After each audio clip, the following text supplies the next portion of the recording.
Oi, meu mecânico preferido. Eu vi na internet. Hoje é feriado, mas quem quiser trabalhar, trabalha. Eu vi lá. Eu queria trocar um rolamento do meu carro, sabe? É o seguinte, eu tô indo lá pra firma agora. Se o senhor chegar lá agora meio-dia, eu troco o senhor. Tá bom, eu tô indo pra lá então.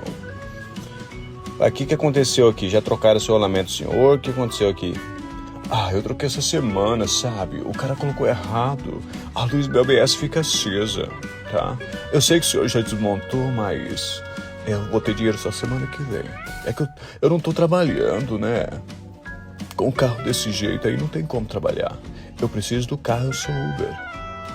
Mas o senhor me chama no feriado pra trocar a peça do seu carro, um rolamento, pra me pagar só depois? E não fala nada? Meu mecânico, não leva pro lado pessoal, tá?